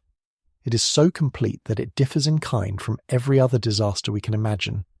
A supernova destroys a star. A collision can ruin a planet. The collapse of a galaxy plays out over unimaginable spans of time, but vacuum decay would not destroy things within the universe. It would change the universe itself, rewriting the rules that make matter possible, and it would do so in a way that no one inside could survive or even perceive, because the change would arrive at the speed of light, meaning the first warning of it would arrive at the same instant as the thing itself. There would be no flash in the sky to see, because the light carrying the news would be riding the front of the wall. You would not know it was coming. You would simply, between one moment and the next, cease to be in a universe where you could exist.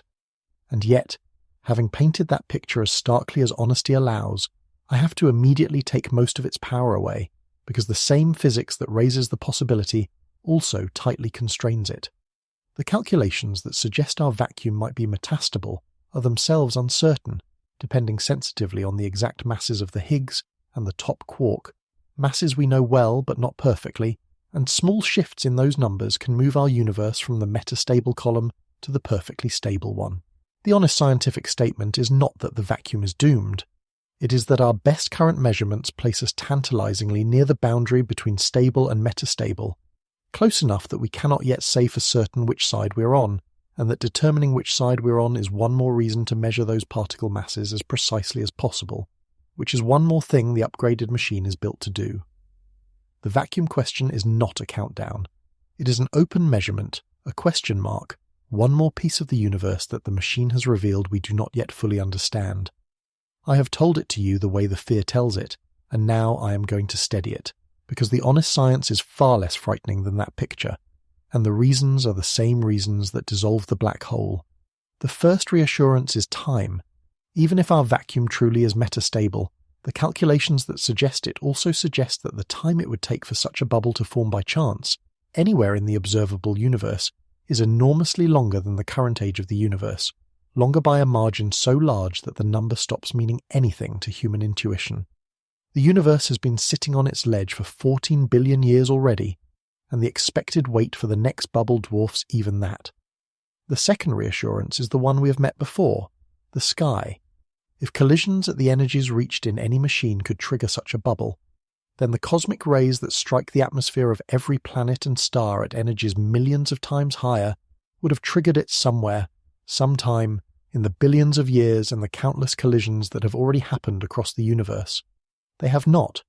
The cosmos has been running collisions far more violent than ours, everywhere, forever, and empty space has held. The collider cannot do what the exploding cores of stars and the most energetic particles in nature have failed to do. There is one more thing about this picture that I find genuinely beautiful. Once the fear has been set aside, and it is the way it connects the very largest things to the very smallest. The stability of empty space, whether the entire universe sits on solid ground or on a ledge, is determined by the masses of two particles, the Higgs and the top quark, numbers measured inside a machine smaller than a town. The fate of all of space, the question of whether the nothing we live inside is permanent, is written in the weights of the tiniest constituents of matter. To even ask the question, you have to know those weights with great precision, and the only way to know them with great precision is to make the particles over and over inside a collider and watch how they decay. So the machine that the rumours accuse of threatening reality is, in truth, the only instrument that has let us ask, for the first time in history, whether reality is stable at all. It did not put the universe on a ledge. It simply measured carefully enough to show us the ledge was always there, beneath our feet, unnoticed, holding. So why mention it at all, if it is no real danger? I mention it because this is the one place where the cultural fear of the machine, the sense that it is probing something it should perhaps leave alone, brushes up against a genuine and humbling truth, even if it gets the danger wrong. The truth is not that the collider might destroy the vacuum. The truth is that the collider has measured the masses precisely enough to tell us, for the first time, that the question of the vacuum's stability is even on the table, that the emptiness we take for granted as the permanent stage on which everything happens may itself be a temporary arrangement, a long pause rather than a final state. We assumed the nothing was solid ground. The machine's measurements raise the possibility that the nothing is a ledge. It is almost certainly a ledge we will rest on for longer than the universe has existed so far. But the fact that we now have to ask the question at all, that we can no longer simply assume empty space is eternal, is one more way the machine has unsettled the ground beneath us, not by tearing reality open, but by measuring it carefully enough to reveal how much we had taken for granted. And measuring carefully is, in the end, all this machine has ever done, including during the long quiet that is about to begin. Part 11. 4 Years of Silence. Let me take you back underground one last time to the final minutes, because I think the moment deserves to be witnessed rather than summarized. It is the 29th of June, 2026. In the control room, the screens that have shown the beams circling for years are still bright. The proton beams are still threading the ring at very nearly the speed of light, still crossing in the cathedrals, still throwing off their showers of fragments into the detectors. The people at the consoles have done this thousands of times, and yet there is a particular quiet in the room tonight, the kind of quiet that settles over people who know they are at the end of something. Someone runs a final check, someone confirms the numbers, and then, on command, the beams are steered out of the ring and dumped, their energy poured harmlessly into a block of graphite built to absorb it, and the bright threads that have circled beneath 2 countries for years are simply gone. The displays settle into flat lines. There is applause, because there is always applause, but it is the kind of applause that is also a goodbye. Everyone in that room knows what the silence means. The next time these screens show colliding protons, it will not be this year or next year or the year after that. It will be around the year 2030, and it will not be this machine. It will be a rebuilt one, with new magnets and new cavities and new detectors, run in part by people who are graduate students tonight, and will be experienced physicists by the time the beams return. The machine they have tended is, in this moment, becoming the past, and the 4 years that follow will be unlike anything the public imagines when it hears the word shutdown, because a shutdown at this scale is not a machine sitting idle under a dust cover. It is one of the largest engineering undertakings on the planet, carried out in the dark, beneath the fields, by thousands of hands. The work that begins in those weeks is also far more delicate than the word demolition would suggest, even though things are genuinely being taken apart. You cannot simply rip components out of a machine this precise. Every magnet that is removed has first to be slowly warmed from its temperature near absolute zero up to something a person can safely work around, a process that itself takes weeks, because bringing a 15-meter superconducting magnet up to room temperature too quickly could damage it. Every connection has to be documented, every component tracked, every cavern surveyed. The new instruments being lowered into place are in many cases the most advanced versions of their kind ever built, designed and prototyped and tested over the better part of a decade specifically so that they can survive the flood of collisions the upgraded machine will produce. Some of the detector layers being installed are so fine that they can track the path of a single particle to within a few thousandths of a millimeter, and they have to be assembled in clean rooms by people working with the care of surgeons. None of this is the work of a frightened institution covering its tracks. It is the work of an enormous community of careful people, performing the most intricate renovation imaginable on a structure most of them love. In the weeks and months that follow that final beam, the tunnel fills with people and equipment. Sections of the collider that took years to install are carefully disconnected, lifted, and brought to the surface. New, more powerful magnets are lowered into place near the collision points. Crews drill 28 vertical shafts down through 100 meters of rock to connect new underground galleries to the ring, galleries that will carry new power lines and cooling systems for the upgraded machine. Inside the great detectors, technicians remove whole layers of electronics and tracking instruments, the innermost organs of the cathedrals, and replace them with more sensitive successors, systems designed to handle the flood of collisions the busier machine will produce. It is delicate, patient, enormous work, and it will go on, day after day, for years, in a place where almost no one will ever see it, beneath farmland where the cows will go on grazing exactly as before, unaware that the largest renovation in the history of science is proceeding silently under their hooves. 4 years is a long time to hold a question open. Think about where you were 4 years ago. How much has changed in your own life in that span? How many things you have started and finished? In the time the machine sleeps, children will be born who will be walking and talking before it wakes. Students will begin and complete entire degrees.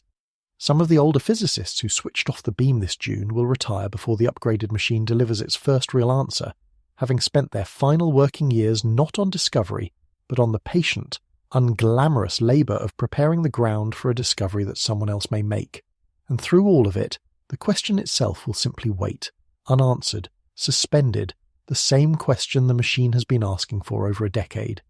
Is there anything more to find down there at the bottom of things, or have we reached the edge of what this kind of looking can show us? For 4 years, there will be no new data to move the question one way or the other. There will only be the work and the waiting and the faith that the work is worth it. There is a particular loneliness to that kind of waiting that I think deserves to be named. When you ask a question and get a wrong answer, you can at least argue with it, test it, refine it. When you ask a question and get silence, there is nothing to push against, only the open space where an answer should be. The people rebuilding this machine have lived inside that silence for years already, and they are choosing 4 more, not because they are certain the silence will break, but because they cannot bring themselves to stop asking. That is not the behavior of an institution with something to hide. It is the behavior of people who have looked into an emptiness that frightened them and decided, against the odds and against the discouragement of a decade, that the only unforgivable thing would be to look away. There is something about this collaboration that the conspiracy theories, with their secret cabals and hidden priesthoods, get exactly backwards, and it is worth saying plainly. This machine is not the project of a small, closed group operating in shadow. It is one of the largest open collaborations human beings have ever organized. The 2 great detector teams alone involve thousands of physicists each, drawn from hundreds of universities and institutes spread across dozens of countries on every inhabited continent. People who come from nations that are political rivals, who would struggle to agree on almost anything else, stand together in the same control room and share the same data and argue about the same plots. Their results are published openly, scrutinized by rivals, picked apart by anyone in the world with the training to follow the argument. The idea that such a sprawling, transparent, fractious international crowd could collectively keep a world-altering secret year after year, with not one of those thousands of people ever leaking it, gets the nature of the place exactly wrong. The miracle of this machine is not its secrecy. The miracle is its openness, the fact that so many people, divided by so much, managed to build and run something this complex together, in the light. And the rhythm of their work is unlike almost any other human endeavour in the patience it demands. A physicist who proposes a measurement may wait years for the machine to gather enough collisions to make it, and years more for the analysis to be checked and rechecked and finally published. A graduate student might spend an entire doctorate, 4 or 5 years, on a single search that ends in a null result, a boundary drawn on a map, an answer of not here. Whole careers are spent building a detector component that will run for a decade and then be pulled out and replaced. This is work measured not in days or weeks, but in the slow turning of a life, and the people who choose it do so knowing that the payoff, if it comes at all, may arrive long after they have moved on, or retired, or died. They are planting trees whose shade they may never sit in, and they keep planting them anyway. And I want you to think for a moment about the people doing it, because this is the part of the story that I find quietly moving in a way the conspiracy theories could never touch. Consider a physicist who joined this experiment as a young graduate student, who was there in the auditorium or watching the feed on that July morning in 2012 when the Higgs was announced, who felt the thrill of being present at one of the great discoveries of the age. That same physicist has now spent more than a decade watching the machine search the desert and come back empty, has felt the slow deflation of every beautiful theory they grew up believing, and is now signing on for 4 more years of darkness, of taking the machine apart and putting it back together, in the hope that the rebuilt version will finally find what the first version could not. Some of the people who began this hunt as students will be near the end of their careers by the time the upgraded machine delivers its verdict. They are spending the most productive years of their working lives on a question that may have no answer, betting their time, their effort, their hope, on the possibility that the silence is merely faint rather than truly empty. That is a kind of patience most of us never have to summon. We live in a world that rewards quick results, fast answers, immediate returns. These people have committed their lives to a question whose answer may not arrive within their lifetimes, and may, when it arrives, turn out to be the most disappointing answer imaginable, which is that there was nothing more to find. And still, they descend into the tunnel and pick up their tools. There is a word for staying with a question long after it has stopped rewarding you, long after the easy discoveries are gone and only the hard silence remains, and the word is devotion. The machine going quiet is not, as the rumours would have it, a frightened institution hiding from what it found. It is a community of people choosing, with open eyes and uncertain odds, to keep asking the oldest question we have, even when the universe has spent a decade declining to answer. The machine goes quiet so that the question can be asked again, better. That is the whole of it. There is no monster in the dark. There is only a search party, relacing its boots for 4 years before it walks back out into the desert to look once more. Part 12. The frontier is the absence. So we have followed the rumour all the way down, and it is worth standing back now to see where it led us. We began with a whisper, the same whisper that surfaces every time this machine goes dark. They found something. They are shutting it down to hide it.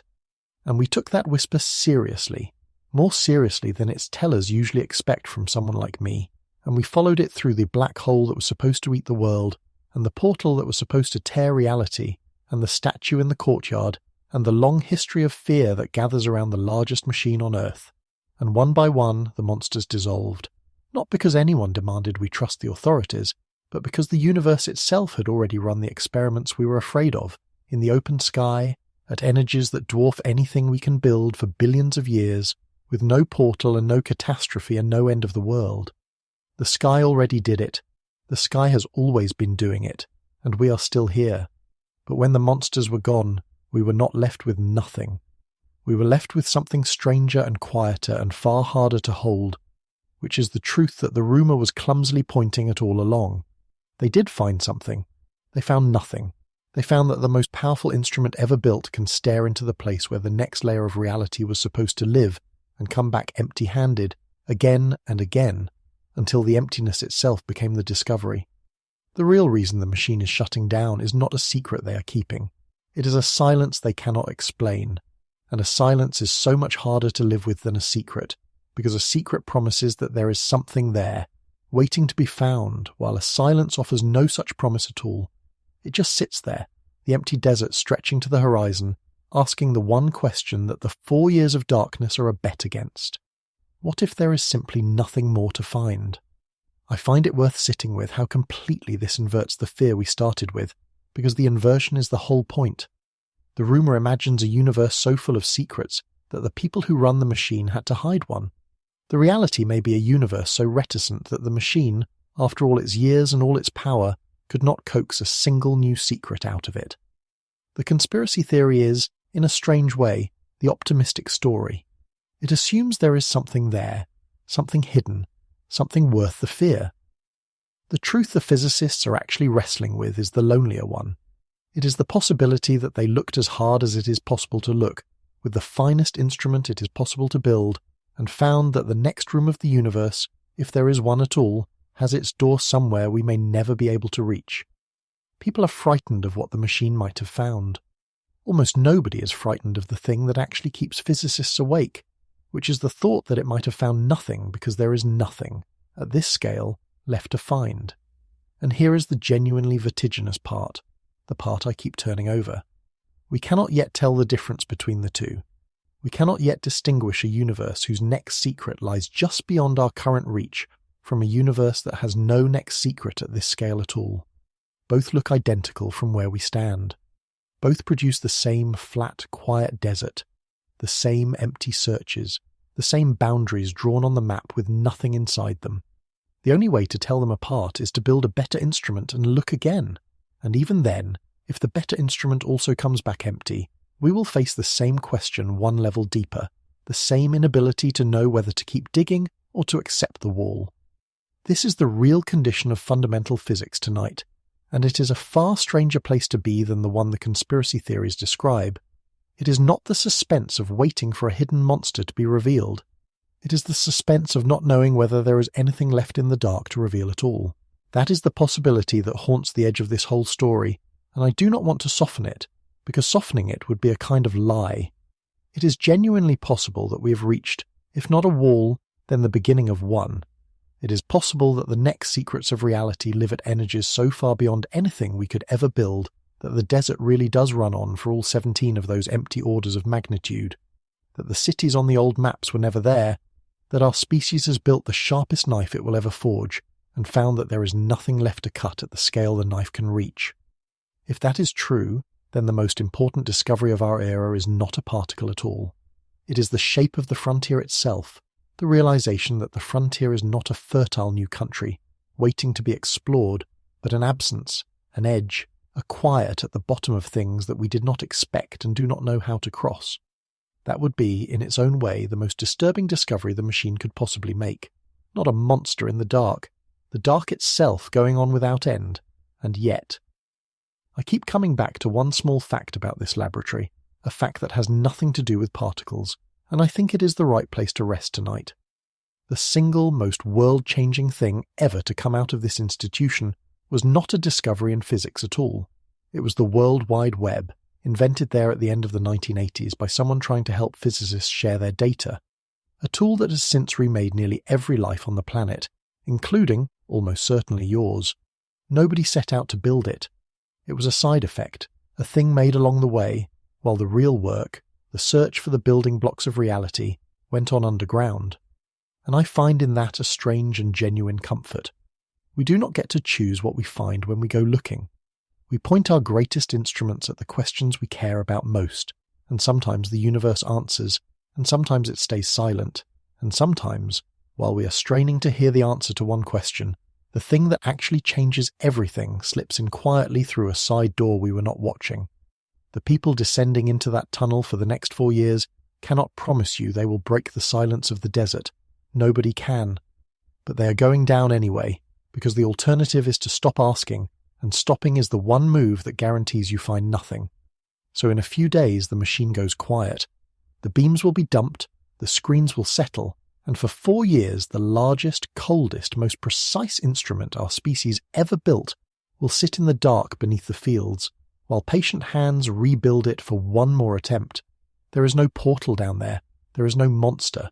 There is only a question we have not answered, and a silence we cannot yet read, and a stubborn, hopeful refusal to accept that the silence is the end of the story. The sky has been running this experiment over our heads since before there were eyes to watch it, and it has kept its secrets all the same. Now we have built our own small machine to ask the same question from below, and we have heard so far the same patient quiet. Whether that quiet is a door we have not yet learned to open, or a wall at the edge of what can never be known, is the thing we do not know tonight, and maybe the most human thing about us. The thing worth holding on to as you drift off is that not knowing has never once been enough to make us stop listening.